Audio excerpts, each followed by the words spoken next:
다섯 번째 환상입니다. 8개 환상 가운데 다섯 번째인데요. 바로 앞에 네 번째 환상은 대제사장 여호수아에게 집중했었습니다. 여호수아가 더러운 옷을 입고 천사 앞에 서 있는지라 여호와께서 자기 앞에 선자들에게 명령하사 그 더러운 옷을 벗기라 하시고, 또 뭐라 그러시냐면 내가 네 죄악을 제거하여 버렸으니 네게 아름다운 옷을 입히리라. 또 정결한 관을 그의 머리에 씌우소서 하며 그 정결한 관을 그 머리에 씌우며 옷을 입히고 여호와의 천사는 곁에 섰더라. 여호수아가 그때 대제사장이었는데 그가 백성을 대표하여 더러운 옷을 벗기고 깨끗한 옷, 그 다음에 관을 쓰는 그런 장면이 나옵니다. 그러니까 여호수아가 대제사장인데 대제사장의 옷뿐만 아니라 왕의 관을 쓰는 모습, 그러니까 한 인물에게서 제사장과 왕을 다 말했습니다. 이것은 세상 죄를 지고 가는 하나님의 어린 양이신 예수님, 또 대제사장이신 예수님, 동시에 멜기세덱의 반차를 따라서 왕이 되신 예수님을 가리키죠. 이 두 가지 역할을 다 감당하는 메시아를 보여주는 겁니다. 여호수아하고 예수는 사실 이름이 같은 말이죠. 오늘 다섯 번째 환상은 이제 스룹바벨에게 집중하는데, 이 사람도 마찬가지로 당시 정치 지도자였지만 마치 제사장의 역할도 같이 하는 것처럼 이야기합니다. 그래서 두 감람나무가 바로 그것입니다. 하나는 제사장, 하나는 왕. 그래서 하나님 나라는 왕의 나라이면서 동시에 성전 공동체, 하늘과 땅이 하나가 되는 나라이죠. 그래서 메시아는 항상 이 두 가지 역할을 결합시켜요. 선지자가 환상을 보여주는데 그가 내게 묻되 네가 무엇을 보느냐라고 천사가 이 스가랴 선지자에게 묻습니다. 뭐라고 그러냐? 그럼 내가 보니까 순금 등장대 메노라라고 하는 거죠. 그 위에 기름 그릇이 있고, 또 그 기름 그릇 위에 7 등잔이 있고, 기름 그릇과 7 등잔을 연결하는 관이 있어요. 그리고 그 기름 그릇에 기름을 공급하는 두 감람나무가 있습니다. 잘 상상이 잘 안 가시죠? 저 사진을 좀 보시면 감람나무가 기름 그릇에 기름을 공급하면 그 기름 그릇이 저 7 등잔대에 각각 대롱에 이렇게 연결되어 있습니다. 그래서 7개의 등잔대에 저 기름 그릇에 연결된 그 관으로 기름이 공급되는 저 그림을 지금 설명하고 있는 겁니다.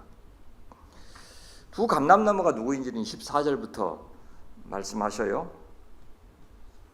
근데 순금 등잔대는 무엇인지 정확하게 설명을 하지 않는데 6절부터 설명하는 것이 아마도 순금 등잔대 저 7개의 등잔대를 설명하는 것처럼 보입니다. 그것은 하나님의 임재를 상징하죠. 더 구체적으로는 지금 재건되고 있는 성전을 가리킨다고 보는 것이 좋겠습니다. 7이라고 하는 것은 완전한 하나님의 임재를 가리킵니다. 한 성전 안에 하나님의 완전한 임재, 단순히 건물 성전을 가리키는 것이 아니고 나중에 이루어질 하나님의 완전한 나라, 하나님과 자기 백성이 완전하게 하나가 되어서 그렇게 거하시는 완전한 하나님 나라를 가리키는 표현이 바로 저 7 등잔대인 것 같습니다. 그래서 두 감람나무는 나중에 메시아가 이루실 일을 가리키죠. 근데 지금 당장에는 스룹바벨과 여호수아 이 두 사람을 가리킬 겁니다.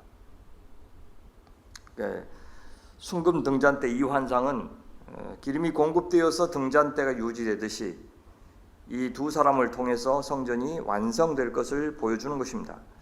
예수께서 바로 그 왕이며 대제사장으로 나중에 오실 겁니다. 그래서 예수님을 통해서 하나님의 임재가 가장 빛날 것입니다. 지금은 그 예수님의 뒤를 이어서 왕 같은 제사장의 역할을 바로 교회가 감당케 하셨고요. 요한계시록에서 우리가 묵상했던 그 두 증인이 있죠. 두 증인. 그 두 증인이 바로 교회의 역할입니다. 그래서 이 두 증인의 역할을 두 감람나무라고 표현한 것이죠. 4절부터 보시면 이 환상의 의미가 무엇인지 선지자가 묻는 장면이 나옵니다.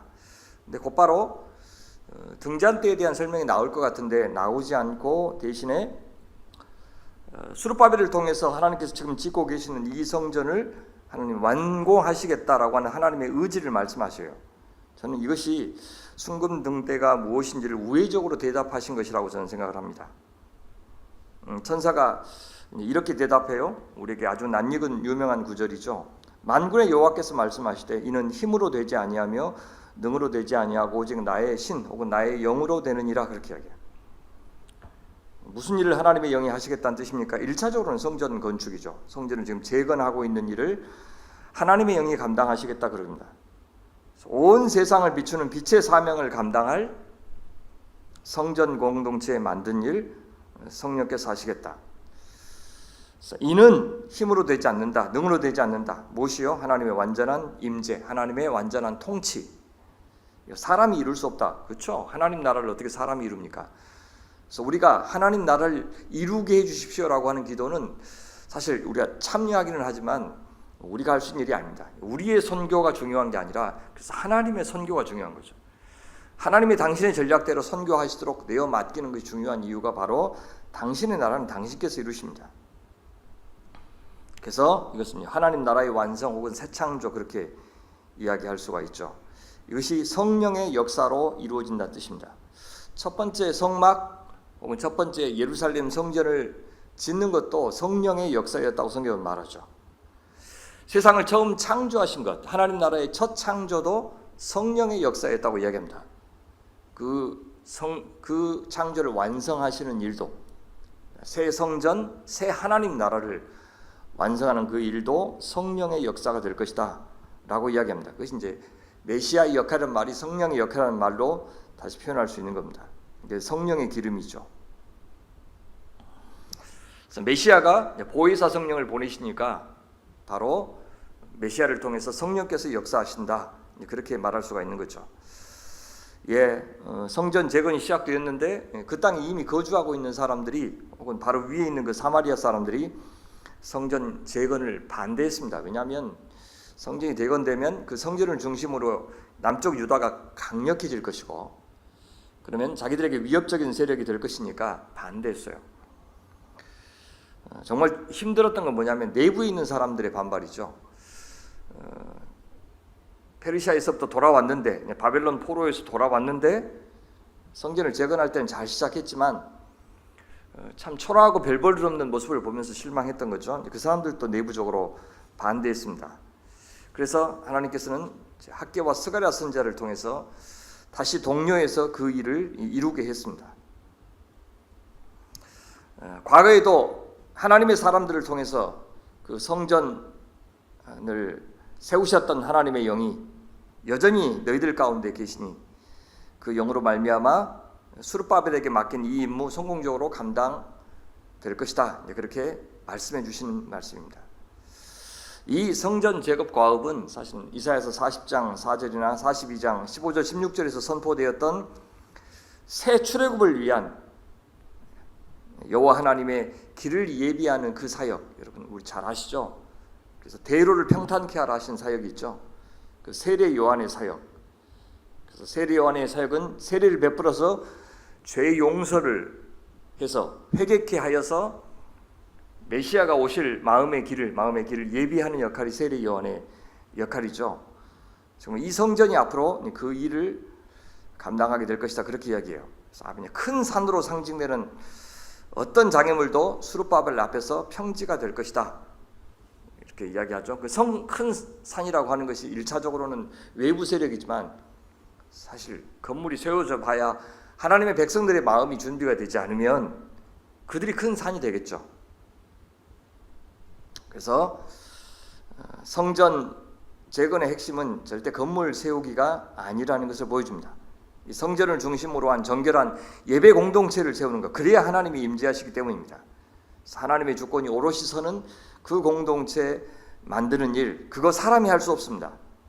증인 공동체를 세우는 일, 선교 공동체를 세우는 일, 빛의 공동체를 만드는 일, 사람이 애쓴다고 되는 것이 아닙니다. 빛을 비추려면 기름이 필요하고 그 기름이 바로 성령의 기름입니다. 이스라엘 백성들에게 지금 당장 필요한 일은 돌로 만들어진 건물 세우는 것이 아니고 슈브라고 해요. 돌아옴, 그죠? 회개가 필요하다. 앞에서도 이야기했고 이후에도 계속해서 반복될 겁니다. 너희들이 바뀌는 것이 중요하다. 너희들이 회개하는 것이 중요하다. 너희들이 성전이 되는 것이 중요하다 라고 이야기합니다.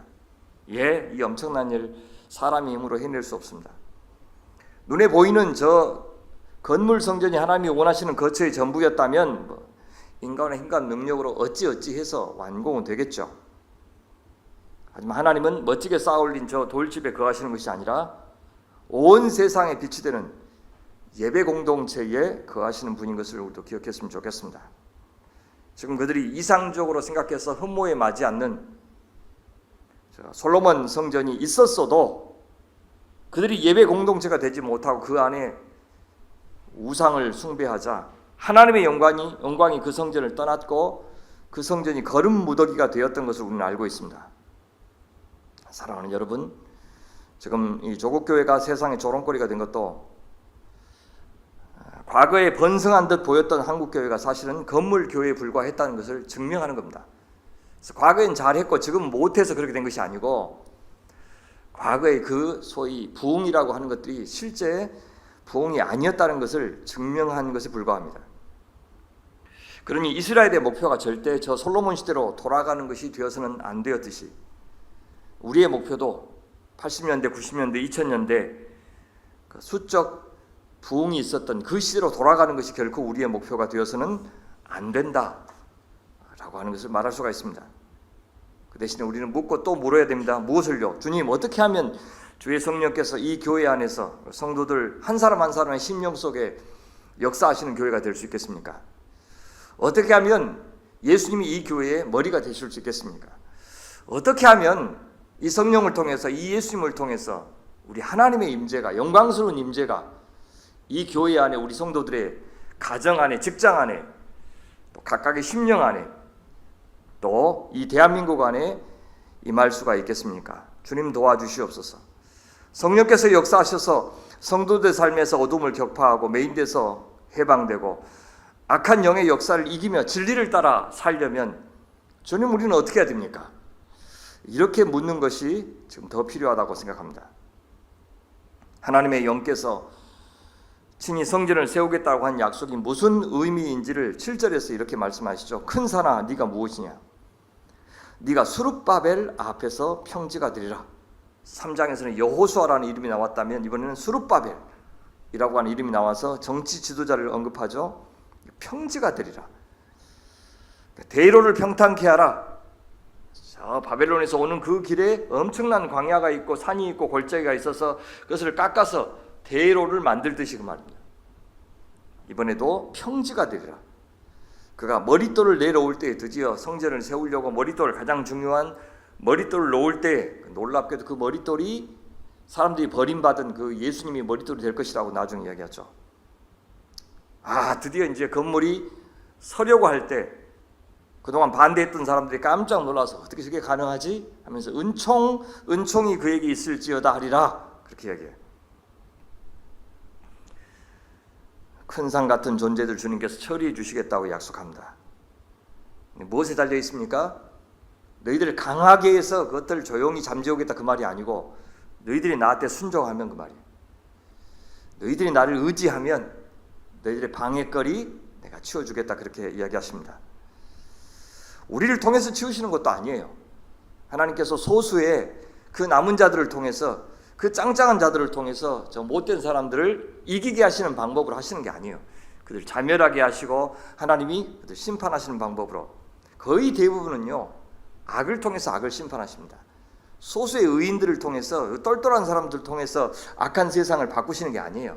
여러분 직장에서 의로운 사람 한 명 있으면 직장 전체가 바뀝니까? 그런 일들은 별로 일어나지 않아요.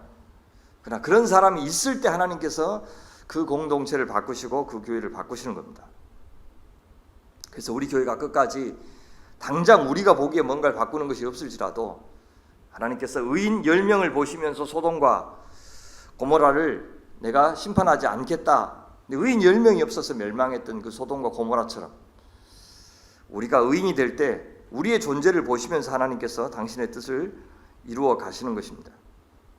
수룹바벨 앞에서 평지가 되게 할 것이다. 얼마나 통쾌한 약속입니까?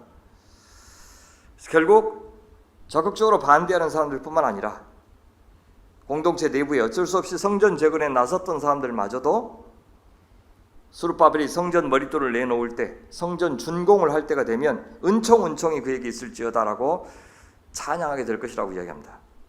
은총이 그에게 있다라는 말은 하나님의 은혜로우신 축복이 이 성전에 머물기를 바란다 라고 축복을 해주는 것이죠. 성전 건축을 회방했던 자들마저도 주님이 하신 일을 보고 찬양하는 자로 그렇게 하나님의 신의 역사가 있을 것이라고 약속하고 있습니다. 인간 스룹바벨만 의지해야 한다면 이 성전 완공 장담할 수 없었을 겁니다. 성전이 재건되더라도 이스라엘이 온 세상의 예배 중심지가 되는 일은 일어나지 못할 겁니다. 온 세상의 어둠을 밝히는 등불 역할을 한다는 것 엄두도 못 냈을 것입니다. 여러분, 그렇게 힘이 지배하는 곳에는 항상 어둠이 가득합니다.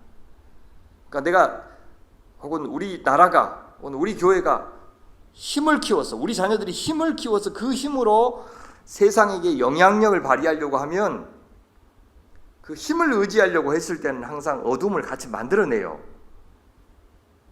결코 힘은 빛이 될 수 없습니다. 힘이 빛이 될 수 있었다면 왜 예수님이 십자가라고 하는 방법으로 세상을 구원하셨겠습니까? 아닙니다. 십자가가 있는 곳에 빛이 있고, 섬김이 있는 곳에, 낮아짐이 있는 곳에, 비움이 있는 곳에, 버림이 있는 곳에, 내어줌이 있는 곳에, 사랑이 있는 곳에 빛이 있지, 힘이 있는 곳에 절대 빛이 있지 않습니다. 그래서 아예 우리 머릿속에는 돈이 있고 힘이 있고 권력이 있어서 무슨 일을 할 수 있는, 하나님 영향력 있는 사람이 되게 해주십시오, 영향력 있는 교회가 되게 해주십시오, 그런 식의 기도는 아예 드리지 말아야 돼요. 우리가 힘이 없어도 주님께서 힘을 부리시고 쓰시고 동원할 수 있는 방법이 엄청 많으니까 내가 힘이 되게 해주십시오 라고 하는 것은 내가 세상에서 조금 떵떵거리면서 편하게 살고 싶습니다라는 그 욕망 말고는 없는 거예요. 사실은 왜 하필이면 나를 써야 됩니까? 왜 하필이면 우리 자식을 써야 됩니까? 그게 그렇게 좋으면 어떻게 해야 돼요? 대접을 받고자 하는 대로 남을 대접하라 하면서 힘이 있어서 영향력을 발휘하는 거 우리 자식 말고 다른 자식 되게 해주십시오. 그렇게 좋은 거면 그렇게 기도해야 돼요. 사실 내가 잘 나가고 싶은 겁니다. 내 자식이 잘 나갔으면 좋겠는 거예요. 이왕이면 하나님 일도 하고 잘 나가기도 하고. 아니요. 그건 서로 원하니까 거기에는 빛이 없어요. 하나님 그 십자가의 비밀을, 정말 어려운 그 섬김의 비밀을, 정말 어려운 성령의 능력으로 변화되지 않으면 절대 할 수 없는 저 겸손한 사람, 온유한 사람, 그죠? 사랑이 많은 사람, 그릇이 큰 사람, 그런 사람 되게 해주십시오. 그렇게 우리는 간절히 기도해야 됩니다. 예, 여호와의 약속을 들어보십시오. 9절, 스룹바벨의 손이 이전의 지대를 놓았은즉 그 손이 또한 그것을 마치리라. 성전 재건 꼭 마칠 것이다. 반드시 성전 세워질 것이다. 이것은 메시아 예수님을 통해서 하나님 나라 반드시 세울 것이라고 하는 약속이 이 안에 포함되어 있습니다. 그것은 오늘 광주 소명교회를 통해서 종말의 시대의 증인으로서의 사명을, 선교적 공동체로서의 사명을 반드시 이루시겠다 라는 주님의 약속으로 적용할 수 있겠습니다. 큰 산을 향하여 호통치셨던 하나님께서 다시 한번 교만한 자들을 이렇게 꾸짖으십니다. 작은 일의 날이라고 멸시하던 자가 누구냐? 어째서 멸시했습니까? 그들에게는 성전의 기능보다, 성전에 임재하시는 주님보다 성전 자체가 더 중요했기 때문입니다. 그래서 하나님을 여전히 오해하고 있죠. 하나님이 정말 위대한 신이라면 아주 큰 신전에 거하셔야 어울리지 않겠습니까? 이렇게 믿었던 거예요.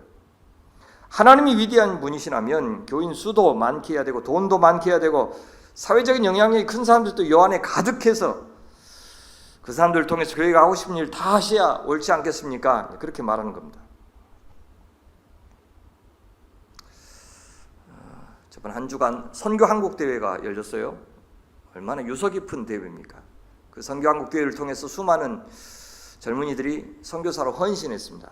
그 대회가 사랑의 교회에서 열렸어요.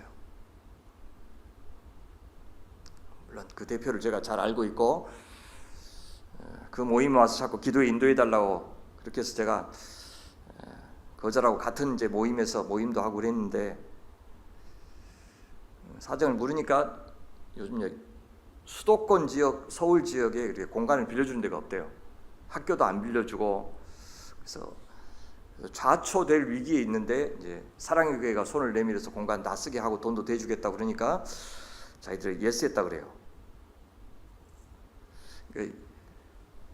행사가 이제 못할 지경에 이른 사실 집행부를 생각하면 이해가 되죠. 사랑의 교회가 어떤 교회입니까?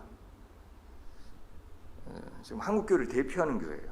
무엇을 대표합니까? 온갖 불법과 타락의 원상인 교회. 윤석열 정권에게 갖은 혜택을 누리면서 개업 내란에 심정적으로 동의했던 집단, 한국 교회의 타락한 현 주소를 보여주는 상징성 있는 교회가 저 명성교회하고 사랑의 교회예요. 거기를 빌려요? 거기서 대준 돈으로 한다고요? 소박하게 하면 안 되는 겁니까? 작다고 멸시하는 이 태도와 무엇이 다르죠? 선교한국의 주제가 세상의 희망 예수였어요. 그런 교회 하면서 힘이 희망이 아니고 저 십자가의 예수가 희망이라고 어떻게 전할 수가 있어요? 선교를 가장 방해하고 있는 교회에서 어떻게 선교 한국 대회가 열릴 수가 있어요? 그것은 선교도 돈이 있어야 한다라고 하는 것을 반증하는 거예요. 자기들이 그렇게 믿고 있다고. 규모가 줄어들었으면 작은 교회 빌려서 우리가 지금 이것밖에 안 됩니다. 우리 현 주소가 이겁니다. 사람들이 올라오고 해도 오지도 않습니다. 어떤 선교단체도 공식적으로 여기에 대해서 반발하면서 우린 참여하지 않겠다라고 보이콧한 곳이 한 군데도 없어요. 모르겠어요. 주님은 그렇게라도 하니까 좋겠다, 고생했다 그렇게 하실지, 로잔 대회에 이어서 또 한 번 저는 절망할 수밖에 없었어요. 조그만 규모의 성전 재건을 멸시하는 자들은 성전에서 어떤 마음으로 예배하는지보다 성전이 얼마나 화려하는지를 더 중요하게 생각했어요.